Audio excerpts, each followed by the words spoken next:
마가복음 14장 32절에서 42절 말씀을 통해서 아버지의 원대로 가옵소서라는 제목으로 하나님 말씀을 함께 나누겠습니다. 먼저 우리가 저번 주에 사정상 성전에서 예배를 드리지 못한 관계로 유튜브에 영상을 올리지 못했는데 저번 주에 드렸던 예배 잠깐만 간단하게 복습하고 오늘 말씀 함께 나눌게요. 우리가 저번 주에 이스라엘 백성들이 이제 가나안으로 들어가려고 할 때 에돔이 길을 비켜주지 않았다고 했죠. 그래서 멀리 돌아가야 되는 상황이었어요. 그런데 그것으로 말미암아 백성들의 마음이 상했더라 그랬어요. 그런데 똑같은 상황을 겪었을 때 그 다음에 아모리 왕 시온과 바산 왕 옥도 똑같이 에돔 왕이 하는 것처럼 했습니다. 그러나 그때는 상황이 달랐죠. 그때는 하나님의 이름을 의지하고 나가서 싸웠더니 하나님이 그 지역을 주시고 그들로 하여금 가게 했다는 거죠. 그러면 이들이 똑같은 상황 속에 왜 에돔에서는 그렇게 하지 못하고 이 뒤에 아모리와 바산 왕 옥에게는 그렇게 했을까라는 것을 보면서 우리가 하나님의 큰 은혜와 복을 누리길 원한다면 기억하라고 그랬죠. 지난 것은 어떻게 하라고 그랬어요? 잊어버려라. 지난 것에 매여 있으면 안 돼요, 여러분. 그러니까 우리가 예전에도 이렇게 해서 실패했었는데 지금 똑같은 상황 또 아니야? 그럼 우리 또 넘어질 거 아니야? 그런 마음을 가지고 있다고 한다면 우리는 하나님의 행하시는 새 일을 볼 수 없어요.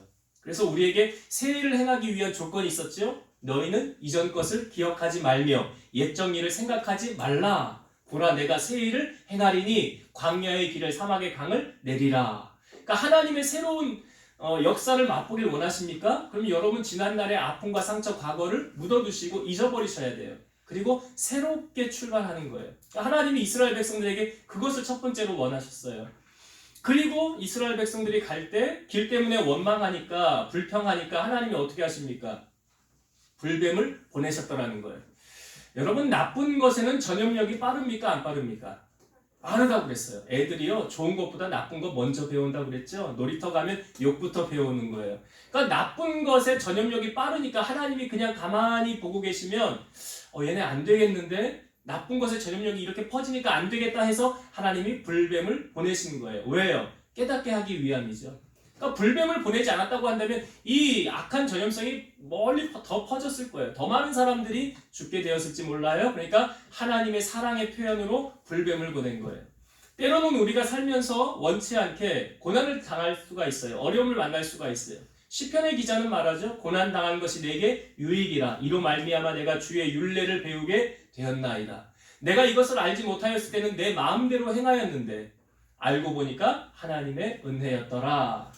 그래서 하나님께서 사랑하시는 결과로 불뱀을 보내셔서 이스라엘 백성들로 하여금 깨닫게 하셨더라. 그리고 마지막으로 나누었던 것이 이제 백성들이 와서 잘못을 모세에게 구하죠. 아론에게 우리가 잘못했습니다. 하나님에게 기도해서 이 불뱀을 떠나가게 해주세요. 그러니까 모세가 하나님 앞에 기도해요. 그랬더니 하나님께서 놋뱀을 만들어서 장대 위에 높이 달아라. 그것을 바라보는 자마다 살아나게 될 것이니라. 그러니까 불뱀에 물려서 죽어가던 사람도 그 놋뱀만 바라보면 살아나게 되었다는 거예요. 그 놋뱀은 무엇을 의미한다고 그랬죠? 예수님께서 친히 말씀하셨지요. 모세가 광야에서 뱀을 든 것 같이 인자도 들려야 하리라. 그 놋뱀은 뭘 말하는 거예요? 예수 그리스도를 의미하는 거예요. 그래서 우리가 이 땅에 살아가면서 바라봐야 될 대상은 누구예요? 사람을 바라보면 실족하고 넘어질 수 있어요. 사람은 믿을 대상이 절대로 안 돼요. 사람은 사랑할 대상이지 믿을 대상이 아니에요. 믿으리는 누구밖에 없어요? 하나님 한 분밖에 없더라. 그래서 우리가 눈을 들어 누굴 바라봐야 돼요? 주를 보라. 주님을 바라보며 살자라는 것을 우리가 저번 주 말씀에 나누었습니다. 오늘 예수님께서 오늘 본문에 보면 마지막으로 예수님의 사역에 기도하는 장면이 나오고 있어요. 겟세마네라 하는 곳에 주님이 올라가서 기도하는 장면이거든요. 신이신 그분이 인간의 모양으로 이 땅 가운데 내려오신 분이 누구죠? 잘 아시죠? 예수님이에요. 빌립보서 2장 6절과 7절 보면 그는 근본 하나님의 본체시나 하나님과 동등됨을 취할 것으로 여기지 아니하시고 오히려 자기를 비워 종의 형체를 가지사 사람들과 같이 되셨고, 예수님을 이렇게 표현해서 그는 하나님의 본체시나 하나님과 동등됨을 취할 것으로 여기지 아니하시고 사람들과 같이 되셨다. 그럼 신이신 그분이 사람의 모양으로 우리 가운데 오셨다는 거 아닙니까? 그럼 예수님은 이 땅에 왜 오셔야만 했을까요? 왜 주님이 오셔야만 했을까요? 여러분, 예수라는 이름의 뜻이 뭔지 아시죠? 마태복음 1장 21절 아들을 낳으리니 이름을 예수라 하라. 이는 그가 자기 백성을 그들의 죄에서 구원할 자이심이라 하니라. 예수님의 이름의 뜻이 뭐라고요? 자기 백성을 그들의 죄에서 구원할 자. 이건 알아야죠. 교회 다니는 사람이 예수 믿어야 구원받아. 그럼 예수 이름 뜻이 뭐야? 라고 묻는다면 이렇게 대답을 해줘야죠. 자기 백성을 그들의 죄에서 구원할 자야. 여러분, 그러면 죄를 사함받지 못하면 구원받지 못한다는 거잖아요. 그러면 이 죄는 언제 시작되었습니까? 하나님께서 첫사람 아담을 만드시고 이렇게 말씀하셨죠. 각종 동산 나무의 실과는 열매는 네가 의미로 먹되 선악을 알게 하는 나무의 열매는 먹지 말라. 먹는 날에는 반드시 죽으리라. 다 해도 되는데 그거 하나만 하지 말아라. 선악과는 먹지 말아라. 그런데 아담이 잘 때 외로워 보이니까 갈비뼈를 취해서 하와를 만들고 이 하와가 선악과 앞에 갔을 때 뱀의 유혹을 받죠. 뱀이 너 이거 먹으면 하나님처럼 될 수 있어. 아니야, 먹으면 죽는다고 그랬어. 아니야, 너 이거 먹으면 하나님처럼 될까봐 하나님이 못 먹게 하는 거야. 라는 유혹을 하와가 받아요. 그러니까 자꾸 선악과를 보니까 어떻게 보였어요? 먹음직도 하고 탐스럽게 보였더라. 그래서 죄의 자리는 떠나는 게 정답이라고 그랬잖아요. 거기 머물러서 뱀의 유혹을 받아서 사과를 먹게 되죠. 선악과를 먹고 이제 아담에게도 주는 거예요. 그러므로 말미암아 세상에 뭐가 들어왔습니까? 죄라는 것이 들어온 거예요. 그러니까 하나님의 말씀에 불순종하게 됨으로 말미암아 그 에덴 동산에 죄가 들어오게 되었고 아담과 하는 에덴 동산에서 쫓겨나게 돼요. 그런데 이 죄가 유입되었을 때 하나님은 그냥 방관하셨습니까? 아니죠. 이 죄를 해결하기 위한 대책을 마련해 놓으셨어요. 창세기 3장 15절 내가 너로 여자와 원수가 되게 하고 내가는 하나님이에요. 하나님이 사탄에게 말하는 거예요. 내가 너로 여자와 원수가 되게 하고 내 후손도 여자의 후손과 원수가 되게 하리니 여기 여자의 후손 왜 남자의 후손이라고 안 하고 여자의 후손이라고 하는지 아시죠? 설교를 거듭 말씀드렸는데 예수님께서 이 땅에 오실 때 남자를 통하여 오지 않고 성령을 통하여 여자의 몸, 동정녀를 통하여 오셨기 때문에 여자의 후손이라고 하는 거예요. 그래서 여자의 후손과 원수가 되게 하리니 여자의 후손은 누구를 말한다고요? 예수님. 여자의 후손은 내 머리를 상하게 할 것이요. 머리를 상한다는 것은 사망 권세를 깨트리신다는 걸 말씀하시는 거예요. 한 번 죽음으로써 끝나는 게 아니라 영원한 하나님의 나라가 있다는 데 부활을 우리에게 알려주시기 위해 말씀하신 거예요. 여자의 후손은 내 머리를 상하게 할 것이요 너는 그의 발꿈치를 상하게 할 것이니라. 발꿈치를 상하게 한다는 말의 의미가 뭐냐면 예수님께서 우리의 죄를 위해서 뭐 하셔야 돼요? 십자가를 지셔야 되는 것을 말씀하시는 거예요.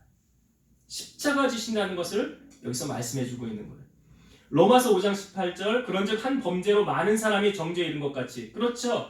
아담이라는 한 사람의 범죄로 말미암아 많은 사람이 정죄에 이른 것 같이 한 의로운 행위로 말미암아 많은 사람이 의롭다 하심을 받아 생명에 이르렀느니라. 한 의로운 행위는 뭐예요? 예수님의 십자가 사건을 말하는 거예요. 로마서 3장 23, 24절 모든 사람이 죄를 범하였음에 하나님의 영광에 이르지 못하더니 성경은 분명히 모든 사람이 죄를 범하였다. 그러니까 여러분 우리 다 아담의 후손이니까 아담의 후손은 다 죄를 범한 거예요. 죄를 가지고 태어나는 거예요. 이걸 원죄라고 그러잖아요. 그러니까 모든 사람이 죄를 범하였음에 하나님 영광에 이르지 못하더니 그리스도 예수 안에 있는 속량으로 말미암아 하나님의 은혜로 값없이 의롭다 하심을 얻은 자 되었느니라. 우리가 무엇으로 말미암아 속량함을 받았대요? 예수 그리스도의 속량으로. 그러니까 주님의 십자가 사건. 주님의 피 흘리신 사건으로 말미암아 우리가 값없이 의롭다함을 얻게 되었다. 그러니까 여러분 예수님으로 통과하지 않고는 천국 갈 수 있습니까? 없습니까? 못 가는 거예요. 그러니까 예수님만이 우리의 죄를 사해 주실 수 있기 때문에 그래요. 그래서 사도행전 4장 12절 다른 이로서는 구원을 얻을 수 없나니 천하 사람 중에 구원을 얻을 만한 다른 이름을 우리에게 주신 일이 없느니라. 예수님으로 통하지 않고는 구원받을 수 없다. 주님이 직접 말씀하셨죠. 내가 곧 길이요 진리요 생명이니 나로 말미암지 않고는 아버지께로 갈 수 없다. 그 아버지가 계신 곳 어디를 말하는 거예요? 천국 갈 수 없다는 거예요. 이러한 목적을 가지고 주님은 이 땅에 오셨어요. 예수님은 30살까지는 목수의 일을 감당하셨어요. 그리고 공생에 3년 하셨어요. 쉽게 말하면 3년 사역하신 거예요. 그렇게 길지 않은 세월입니다. 하나님의 나라를 선포하고 예수님 3년 사역 가운데 이제 마지막 일주일을 남겨놓고 예루살렘 성에 입성을 하게 되는 거예요. 사람들이 예수님의 오시는 그 길에 자기의 옷을 깔고 종려나무 가지를 흔들면서 호산나 호산나를 외치는 거예요. 여러분, 호산나라는 뜻이 뭐냐면 우리를 구원하소서라는 뜻이에요.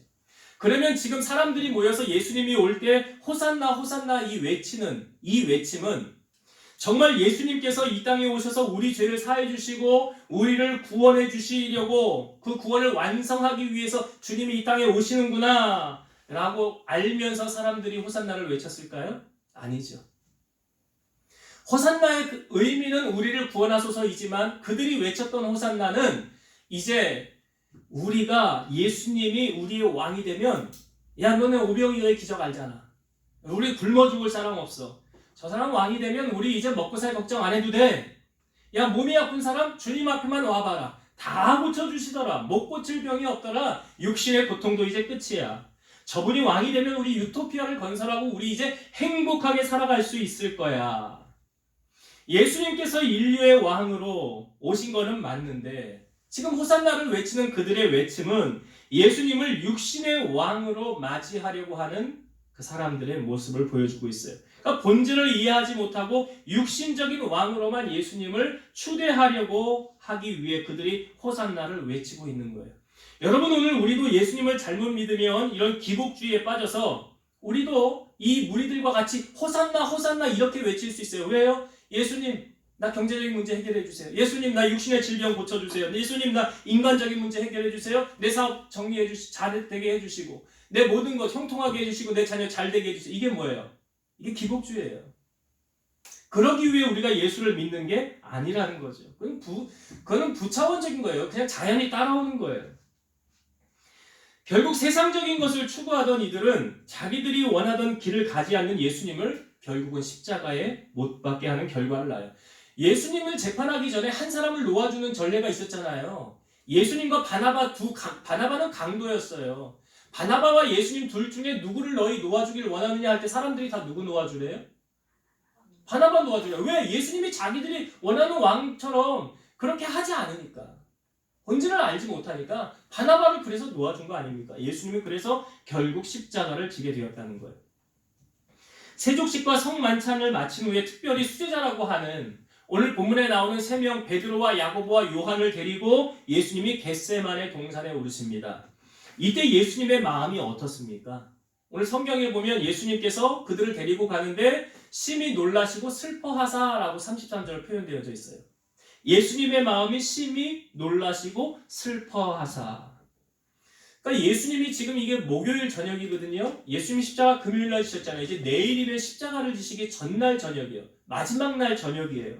그러니까 예수님의 마음이 그렇게 아파한 거예요. 그런데 예수님께서 왜 이 3명 제자들을 데리고 가는 것일까요? 자, 오늘 34절의 말씀을 한번 보도록 하겠습니다. 왜 예수님께서 특별히 수제자라고 하는 베드로와 야고보와 요한 데리고 가셨을까? 34절에 있습니다.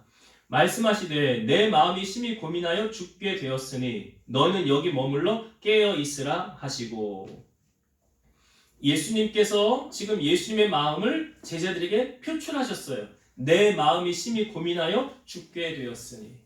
얼마나 마음이 괴로우면 내가 죽을 정도로 힘들다라고 지금 제자들에게 이야기하는 겁니까?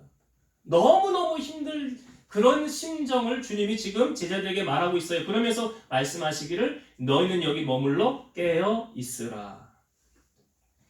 여러분, 지금 제자들이요, 예수님의 마음을 알까요? 모를까요? 예수님을 심히 고민하여 죽게 되었다고 그랬어요. 그런데 특별히 수제자라고 하는 3명 베드로와 야고보와 요한은 예수님의 마음이 지금 어떻다라는 것을 알까요? 모를까요?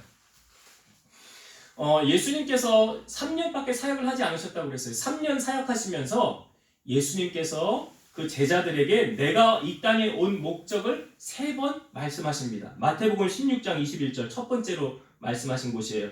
이때로부터 예수 그리스도께서 자기가 예루살렘에 올라가 장로들과 대제사장들과 서기관들에게 많은 고난을 받고 죽임을 당하고 제3일에 살아나야 할 것을 제자들에게 비로소 나타내시니. 그러니까 예수님께서 내가 이 땅에 온 목적이 뭔지 알아? 그러면서 말씀하신 거예요. 내가 많은 고난을 받고 죽임을 당하고 제3일 만에 다시 살아나게 될 거야. 그런데 그 말을 들은 베드로가 옆에서 뭐라고 그러냐면 예수님을 붙들고 항변하듯이 말하면서 주여 그리 마옵소서, 이 일이 결코 주에게 미치지 않을 것입니다. 그 전에 베드로가 뭐인지 아십니까?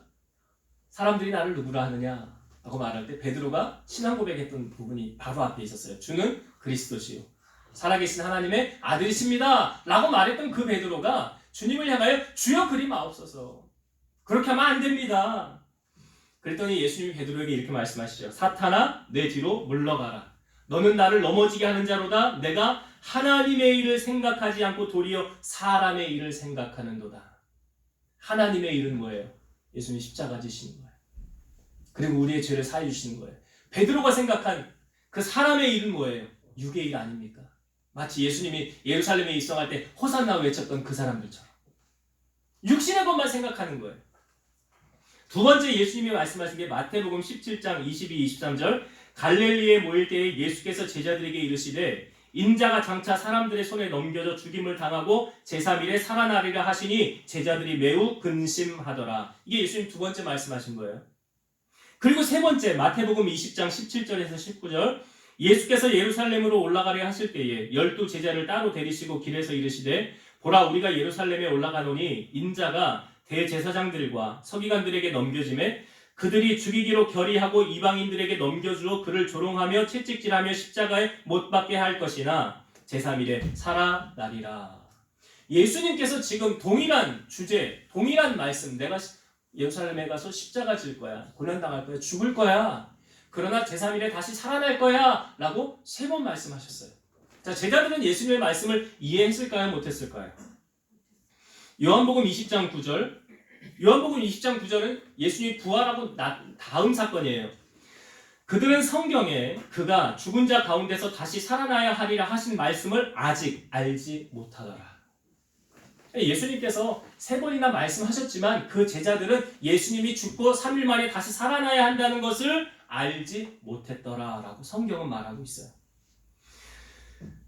만약에 이들이 진정으로 예수님의 온 목적을 이해했다고 한다면 예수님이 지금 겟세마네 동산에서 기도할 때 주님의 마음이 지금 심히 힘들겠구나, 이제 앞으로 고난당하시고 죽으시겠구나, 그러면 같이 옆에서 깨어있어서 같이 있어줘야 되겠죠. 몰랐다는 거죠. 예수님께서 직접 본 목적을 예수님께서 마태복음 20장 28절에 정확하게 말씀하고 있어요. 인자가 온 것은 섬김을 받으려 함이 아니라 도리어 섬기려 하고 자기 목숨을 많은 사람의 대속물로 주려 함이니라. 인자가 온 것은 그 목적을 분명히 말씀하죠. 섬김을 받으려 함이 아니라 섬기려 하고 나의 목숨을 많은 사람의 대속물로 주려 함이라. 대속물이 뭔지 아세요? 대신 속하여 주는 재물. 너 때문에 내가 죽어야 네 죄가 사함받는 거야. 이게 대속물이에요. 주님은 이 모든 사실을 아시고 마지막까지 기도하러 겟세마네 동산에 올라가셨던 거예요. 그런데 그런 마음을 제자들은 지금 전혀 모르고 있다는 거예요. 그러니까 예수님께서 제자들에게 원하셨던 건 무엇입니까? 깨어있어 같이 기도해달라라는 것은 다시 말해서 예수님께서 제자들에게 나와 함께 나의 마음을 나누고 공감하기를 원하셨다는 거예요.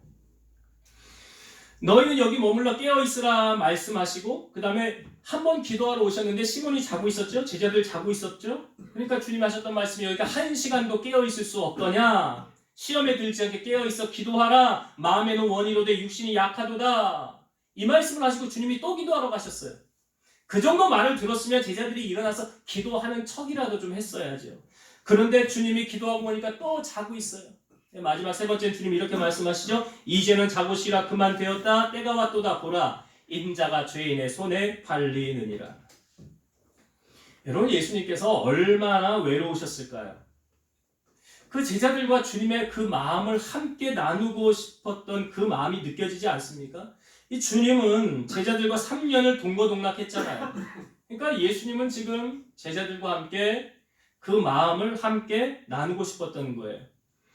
여러분, 예수님은 죄가 없으시죠? 히브리서 4장 16절 우리에게 있는 대제사장은 우리의 연약함을 동정하지 못하실 리가 아니요 모든 일에 우리와 똑같이 시험을 받으신 이로되 죄는 없으시니라. 여기 우리에게 있는 대제사장이 예수님 말하는 거예요. 예수님은 우리의 연약함을 동정하지 못하실 이가 아니요. 이게 강한 긍정이잖아요. 우리의 연약함을 동정하시는 분이시라는 거예요. 함께 우리가 마음을 나누는 분이시라는 거예요. 제가 이번에 코로나를 겪으면서 제 마음에 어떤 마음이 왔냐면 하나님께서 이런 마음을 저에게 주셨던 거예요. 네가 겪어보지 않고 그들의 마음을 알겠느냐? 네가 한번 겪어봐야 그들의 마음을 공감하지 않겠니? 하시면서 너도 겪어봐라. 제가 느낀 감정이에요. 그러신 것 같아요. 왜냐하면 우리 가족 중에 아무도 안 걸리고 저만 걸렸잖아요. 그 검사를 한 그날 저녁에요. 제 아내하고 옆에서 같이 잤어요. 말도 했어요. 한 침대에서 같이 잤는데 아내는 안 걸린 걸 보면, 우리 가족 아무도 안 걸린 거 보면 하나님께서 너도 함께 같이 그들과 마음을 나눠야 되지 않겠니? 공감해야 되지 않겠니? 하시며 하나님이 행하신 것이 맞구나라고 느껴졌어요. 로마서 12장 15절 즐거워하는 자들과 함께 즐거워하고 우는 자들과 함께 울라. 여러분, 크리스찬의 사랑은 이론적인 사랑입니까? 실천적인 사랑입니까? 우리는 이론적으로 사랑을 실천하라고 가르치지 않아요. 야고보서 2장 15절에서 17절 만일 형제나 자매가 헐벗고 일용할 양식이 없는데 너희 중에 누구든지 그에게 이르되 평안히 가라 덥게 하라 배부르게 하라 하며 그 몸에 쓸 것을 주지 아니하면 무슨 유익이 있으리요? 이와 같이 행함이 없는 믿음은 그 자체가 죽은 것이라.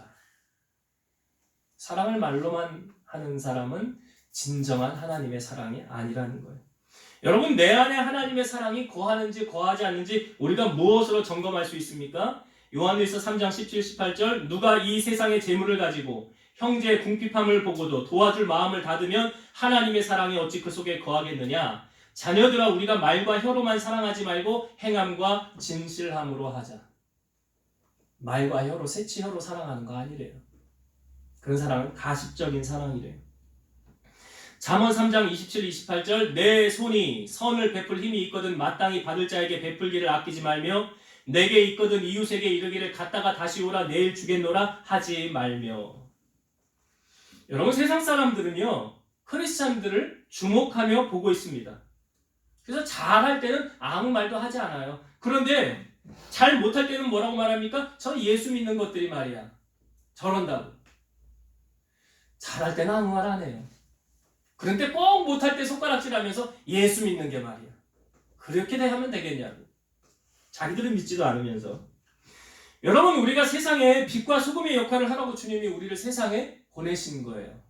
나를 통해서 하나님의 영광이 드러날 수도 있고 나를 통해 하나님의 영광이 가려질 수도 있다는 거예요.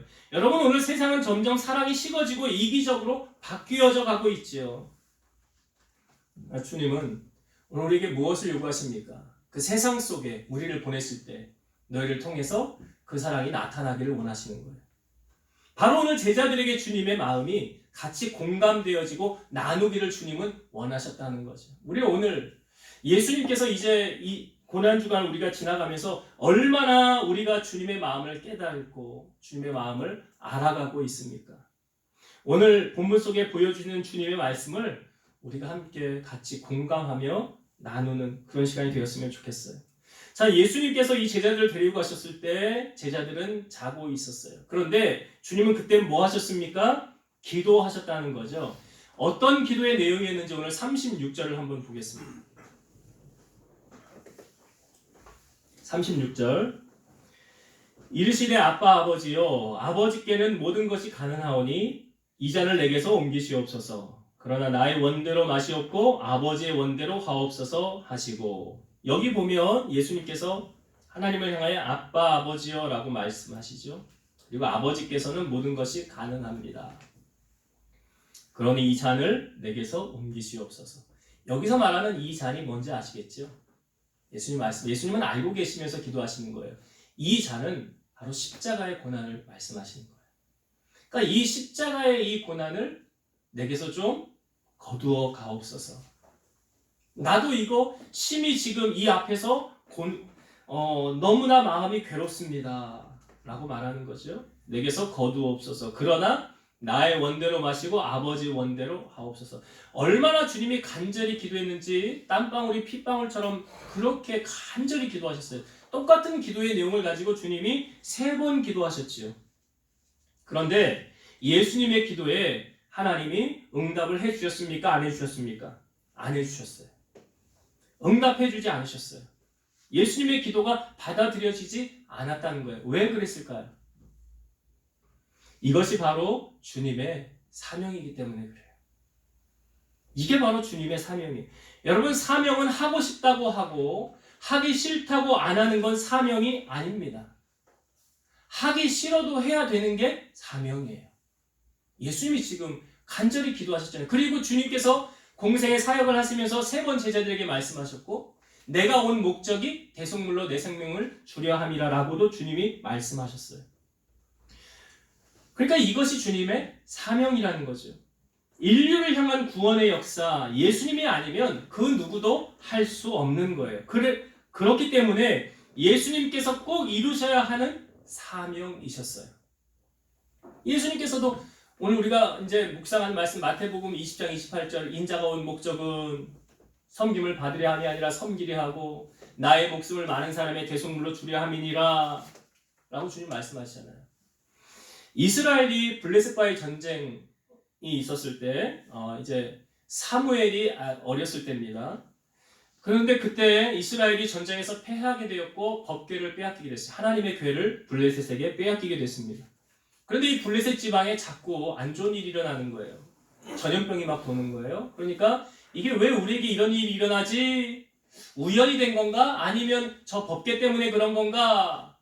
그러면 우리가 이렇게 한번 해보자. 막 새끼를 낳은 암소 2마리를 가져다가 한 겨리로 묶고 이 암소 뒤에 수레를 놓고 여기다가 법궤를 놓고 이 법궤가 똑바로 이스라엘 경내인 벳세메스로 가면 이 모든 재앙이 하나님께서 우리에게 내린 거고, 만약에 이 소가 좌우로 삐뚤삐뚤 아무데나 목적을 잃고 아무데로나 가면 이 재앙은 우리에게 우연히 온 거다. 그렇게 젖먹이 소 2마리를 가져다가 한 겨리로 묶고 출발을 하게 한 거예요. 사무엘상 6장 12절, 암소가 벳세메스 길로 바로 행하여 대로로 가며 갈 때에 울고 좌우로 치우치지 아니하였고 블레셋 방백들은 벳세메스 경계선까지 따라가니라. 이 2 암소가 어떻게 갔대요? 여러분, 이 동물들이요, 이 엄마가 되면 본능적으로 누구에게 향합니까? 새끼들을 향하게 돼 있어요. 새끼소를 향하여 나아가게 돼 있어요. 본능이에요. 그런데 이 2 암소가 어떻게 갔대요? 갈 때에 울고 좌우로 치우치지 아니하였고 똑바로 갔더라. 그러니까 이 2 암소의 사명은 무엇입니까? 벳세메스까지 똑바로 이 법궤를 운반하는 게 하나님께서 이 암소에게 준 사명이에요. 그리고 그것에 도착해서 어떻게 됩니까? 이 2 암소들은 번제물로 하나님 앞에 드려지게 되더라는 거예요. 자기들의 사명을 완수하게 되었다는 것입니다. 여러분, 예수님은 분명히 죄가 없으셨다고 그랬잖아요. 근데 죄 없으신 그분이 이 땅에 오셔서 고난당하시고 십자가에서 피 흘리시고 죽으셨어요. 누구 때문에 주님이 그래야만 했을까요? 이사야 53장 4절에서 6절, 그는 실로 우리의 질고를 지고 우리의 슬픔을 당하였거늘 우리는 생각하기를 그는 징벌을 받아 하나님께 맞으며 고난을 당한다 하였노라. 그가 찔림은 우리의 허물 때문이요 그가 상함은 우리의 죄악 때문이라. 그가 징계를 받음으로 우리는 평화를 누리고 그가 채찍에 맞음으로 우리는 나음을 받았도다. 우리는 다 양 같아서 그릇 행하여 각기 제 길로 갔거늘 여호와께서는 우리 모두의 죄악을 그에게 담당시키셨도다. 예수님께서 우리의 죄악 때문에 채찍을 맞으시고 징계를 받으시고 상하게 되셔서 우리가 나음을 받고 평화를 누렸다. 그리고 우리가 죄에서 자유케 되었다라고 성경은 말하고 있어요. 예수님께서 죄가 있어서 맞고 고난당하고 십자가에서 죽으신 거라고 하면 주님은 억울하지는 않으시겠죠. 그러나 아무 죄 없으신 주님께서 온갖 고난 당하시고 모욕 당하시니 이보다 더 얼마나 괴롭지 않으시겠습니까? 단지 주님은 아버지께로부터 부여받은 그 사명을 완수하기 위해서 이 모든 것을 참고 견뎌내셨다는 거예요. 그렇다고 한다면 오늘 우리에게 하나님께서 맡기신 사명은 우리는 어떻게 감당하고 있습니까? 제가 이번에 코로나 확진됐을 때요, 제가 두 가지 생각이 들었습니다. 첫 번째는 뭐냐면, 일주일 동안 편하게 지내겠구나. 왜요? 코로나 걸리면 회사도 나오지 말라고 하고 집에서 격리하고 모든 업무를 중단하는 거 아닙니까? 스톱하는 거 아니에요? 저도 좀 밖에 못 나가서 좀 답답하긴 하겠지만 집에서 온전히 쉼을 누릴 수 있겠구나. 이게 첫 번째 생각이에요. 두 번째 들었던 생각은 뭐냐면, 주일은 어떻게 하지? 주일은 어떻게 하지? 성도들 예배 어떻게 인도해야 되지? 시찰내 목사님한테 전화하니까 바로 그 목사님이 누가 목사님 아니랄까봐 그럼 목사님 예배는 어떻게 해요? 물어보더라고요. 그래서 누가 대신해 줄 사람이 있나 머릿속으로 소설을 쓰기 시작했습니다. 가진 방법을 다 동원했어요. 우리 그래도 민 집사님이 안수 집사님이니까 예배를 좀 부탁을 해볼까. 근데 집사님이 당직이에요. 또 그날 별의별 생각이 다 해봤어요. 이번 주는 코로나니까 그냥 예배 한번 그냥 건너뛸까? 나 어차피 사람이 받는 것도 아니고 돈 벌려고 이거 하는 것도 아닌데. 사실 여러분, 목사가 제일 힘들어하는 부분이 뭔지 아십니까, 여러분? 목회 안 해보셔서 잘 모르시죠? 설교 준비예요. 설교 준비예요. 여러분, 설교는 그냥 쉽게 한 편 뚝딱 나오는 게 아니에요. 진액을 쏟아내는 거예요. 결국 답이 안 나와서 제가 교회 갈 수는 없지만 영상으로라도 예배 드려야 되겠다. 내가 죽어도 말씀 전하다가 죽어야지 하는 심정으로 예배를 인도하게 된 거예요. 그게 내가 짊어지고 가야 하는 십자가라고 생각했어요. 여러분들은 그냥 앉아서 예배 드리면 되겠지만 그 예배를 준비하는 저에게는 뼈를 깎는 고통이 수반된다는 걸 아시고 저를 위해 좀 기도해 주셨으면 좋겠어요. 여러분, 오늘 우리는 주님께서 우리에게 맡기신 십자가를 잘 짊어지고 가고 있는가 우리 자신을 한번 점검해 봤으면 좋겠어요. 예수님도 나 이거 안 줬으면 좋겠어요. 나 이 고난 안 당했으면 좋겠어요. 나 이거 안 해도 되잖아요. 나 죄 없잖아요. 내가 이거 안 해도 되는 거 아닙니까? 라고 마치 주님께서 아버지 되시는 하나님을 향하여 그렇게 때를 쓰면서 간절하게 3번이나 똑같은 기도 제목으로 기도하셨어요. 그러나 답은 노였다는 거죠. 너 아니면 할 사람 없어. 여러분, 오늘 주님께서 우리를 불러주셨어요. 그리고 우리를 하나님 자녀 삼아주셨어요. 구원해 주셨어요. 그러면 우리가 이 땅에 살면서 나를 통해서 하나님의 영광을 드러낼 수 있는 것이 무엇인가? 내가 우리 교회에서 감당해야 될 몫은 무엇인가? 바로 사명이에요. 이 사명은 하나님께로부터 부여받은 거예요. 사람으로부터 부여받은 게 아니에요. 그래서 우리는 이 사명은 누구에게 충성하는 거예요? 하나님께 충성해야 되는 거예요. 그래서 나중 하나님 앞에 섰을 때 그것으로 하나님이 상과 벌을 내리시는 거예요. 자, 이제 말씀을 정리하고 마치도록 하겠습니다. 오늘 예수님께서 내일이면 십자가를 지시는 그 마지막 저녁, 그 시간에 주님이 겟세마네에 오르셨어요. 뭐 하러요? 기도하러. 주님은 마지막까지 기도하셨어요. 우리에게 기도의 본을 보여주신 분이에요. 그런데 예수님께서 12제자 가운데 특별히 수제자라고 하는 3명, 베드로와 야고보와 요한 데리고 올라갔어요. 왜 데리고 올라갔지요? 주님이 함께 그 마음을 나누기를 원하셨어요. 여러분, 오늘이 종려주일이고 이제 고난주간의 시작이에요. 이번 주간을 보내고 나면 다음 주는 우리가 부활주일로 예배를 드리게 돼요. 여러분, 이 고난주간 시작되는데 이 고난주간에 우리가 주님과 함께 여러분 마음을 함께 나눠야 되지 않을까요? 그래야 그 영광도 우리가 더 크게 느낄 수 있지 않을까요? 그래서 이 고난주간에 여러분들 각자 하고 싶은 것 그래서 한 끼를 금식하시는 분들도 있고 더 많이 금식하는 분들도 있고 또 어떤 분들은 내가 고난주간에는 그래도 한 30분, 1시간 정도는 기도하면서 주님과 이 고난을 함께 나눠야 되겠다 하는 분들, 또 성경을 내가 그전엔 많이 못 봤는데 성경 보는 시간을 정해서 좀 이렇게 해야 되겠다, 시간을 정해서 기도를 해야 되겠다 하면서 우리가 함께 주님의 고난을 함께 나누고 동참하는 그런 한 주간이 됐으면 좋겠어요. 그래서 기도로 같이 협력할 분들은 기도로 협력하고 물질로 협력할 분들은 물질로 협력하고 또 로마서 말씀에도 함께 울고 함께 웃는 그런 크리스찬, 마음을 함께 나누는 그런 크리스찬이 멋진 크리스찬 아닐까요? 그래서 우리가 세상 속에 빛과 소금의 역할을 감당하며 여러분들을 통해서 이 세상이 참 살맛 나는 세상이다, 그런 소리를 우리가 좀 들었으면 좋겠어요.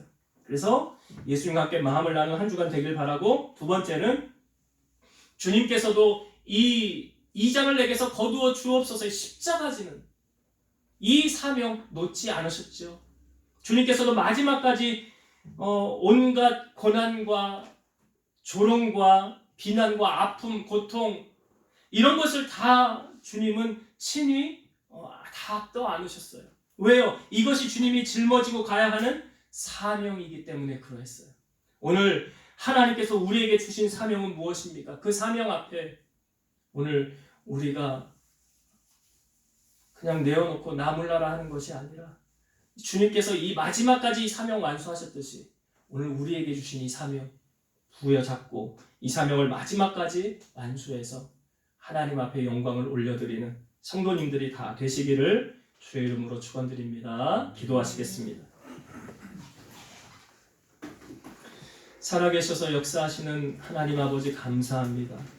주님께서 십자가를 지시기 전에 겟세마네 동산에 제자들과 함께 오르셔서 마지막까지 기도하셨습니다. 특별히 수제자인 3명을 데리고 가서 함께 깨어 기도해달라고 하였습니다. 주님은 그 마음을 함께 나누기를 원하셨습니다. 오늘 우리가 이 땅에 살면서 너는 너고 나는 나라는 개인주의 성향이 강해지고 이기적인 세대를 살아가는 저희들이 세상 속에서 빛과 소금의 역할을 감당하며 세상을 정화시켜 나가는 저희들 되게 하시고 그리스도의 사랑을 실천하는 참 증인으로 살아갈 수 있도록 우리 성도를 축복하여 주옵소서. 우리에게 주어진 귀한 사명을 주님도 마지막까지 완수하셨듯이 오늘 우리도 이 십자가 짊어지고 벳세메스로 가는 암소들처럼 끝까지 사명 잘 감당하여 하나님 기쁘시게 하며 영광 돌리는 성도들이 다 되게 하여 주옵소서. 예수님 이름으로 감사하며 기도드리옵나이다. 아멘.